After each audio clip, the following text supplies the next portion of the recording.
ഹണി റോസ് ബോബി ചെമ്മണ്ണൂർ വിഷയത്തിൽ ബോബിക്കൊപ്പമാണ് രാഹുൽ ഈശ്വർ.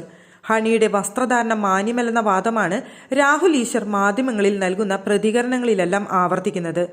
ഹണി തന്നെ രാഹുലിന് ചുട്ട മറുപടി നൽകി രംഗത്ത് വന്നിരുന്നു. സോഷ്യൽ മീഡിയയിലും രാഹുൽ ഈശ്വറിന്റെ നിലപാടിന് എതിരെ വലിയ വിമർശനങ്ങളാണ് ഉയരുന്നത്. വിവാദത്തിൽ രാഹുലിനെതിരെ നടി ശ്രീയ രമേശ് രംഗത്ത് വന്നിരിക്കുകയാണ്. സ്ത്രീകൾ എന്ത് വേഷം ധരിക്കണം, ശരീരത്തിന്റെ ആകൃതി എങ്ങനെ രൂപപ്പെടുത്തണം എന്നൊക്കെ രാഹുൽ ഈശ്വറാണോ തീരുമാനിക്കുന്നത് എന്ന് സോഷ്യൽ മീഡിയയിൽ പങ്കുവച്ച കുറിപ്പിൽ ശ്രീയെ ചോദിക്കുന്നു. ശ്രീയ രമേശിന്റെ പ്രതികരണം ഇങ്ങനെ: പെൺ ഉടലിന്റെ അഴകളവുകളെപ്പറ്റി പുരാണങ്ങളിലും വിവിധ കാവ്യങ്ങളിലും ശില്പങ്ങളിലും ധാരാളം കേൾക്കുവാനും കാണുവാനും സാധിക്കും. അതൊക്കെ റദ്ദ് ചെയ്യണമെന്ന് രാഹുൽ ഈശ്വർ ആവശ്യപ്പെടുമോ? ചുറ്റികയുമായി മലമ്പുഴയിലെ യക്ഷിയെയും അതുപോലെ ഖജുരാഹോയിൽ ഉൾപ്പെടെ വിവിധ ക്ഷേത്രങ്ങളിലും ഉള്ള ശില്പങ്ങൾ തകർക്കുവാൻ ഇയാൾ പുറപ്പെടുമോ? പഴയ ക്ഷേത്രങ്ങൾക്ക് മുമ്പിലെ സാലഭജികകൾക്ക് മാക്സി ഇടിയിക്കുമോ? ഹണി ഉൾപ്പെടെ സ്ത്രീകൾ തന്റെ ശരീരത്തിന്റെ ആകൃതി എങ്ങനെ രൂപപ്പെടുത്തണം, എന്ത് വേഷവിധാനം ചെയ്യണമെന്നത് നിശ്ചയിക്കേണ്ടത് രാഹുൽ ഈശ്വർ ആണോ? വ്യക്തി സ്വാതന്ത്ര്യം എന്നത് എന്താണെന്ന് ഇയാൾക്ക് അറിയില്ലേ?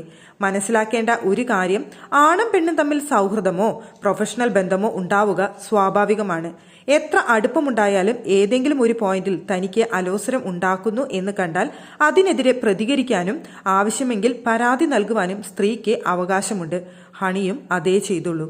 അതിന് അവരുടെ വസ്ത്രധാരണം മുതൽ അഭിനയിച്ച സിനിമയിലെ രംഗങ്ങൾ വരെ എടുത്ത് അരോചകവും സ്ത്രീവിരുദ്ധവുമായ വിമർശനങ്ങളുമായി ചാനലുകൾ തോറും കയറിയിറങ്ങി പ്രതികരിക്കുവാൻ നടക്കുന്നു.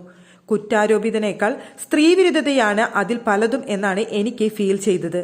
സിനിമയിൽ റേപ്പ് സീനിലോ ഇന്റിമേറ്റ് രംഗങ്ങളിലോ അഭിനയിച്ചാൽ ആ നടിയെ പൊതുസമൂഹത്തിൽ ആർക്കും റേപ്പ് ചെയ്യുവാനോ തോന്നിവാസം പറയുവാനോ അവകാശമുണ്ടെന്ന തരത്തിൽ പറഞ്ഞു വെക്കുന്നത് എന്ത് തെമ്മാടിത്തരവും സ്ത്രീവിരുദ്ധതയുമാണ്. അത്തരക്കാരെ ചർച്ചയിൽ നിന്ന് അവതാരകർ എന്തുകൊണ്ട് ഇറക്കിവിടുന്നില്ല എന്നാണ് ചോദിക്കാനുള്ളത്. മാധ്യമ ചർച്ചകൾ നയിക്കുന്നവരോട് ഒന്ന് പറഞ്ഞുകൊള്ളട്ടെ, അന്തിചർച്ചകളിൽ രാഷ്ട്രീയക്കാരുടെ പോർവിളികളും വർഗീയത പറച്ചിലും അസഹനീയമാണ്. അത് സമൂഹത്തെ വിഷലിപ്തമാക്കുന്നുണ്ട്. അതിന്റെ കൂടെ സ്ത്രീവിരുദ്ധത പറയുവാൻ കൂടെ അവസരം ഉണ്ടാക്കരുത്. അഭിപ്രായ സ്വാതന്ത്ര്യത്തിന്റെ പേരിൽ ആഭാസതരം പറയുവാൻ അവസരം നൽകരുത് എന്നായിരുന്നു ശ്രീയുടെ കുറിപ്പ്.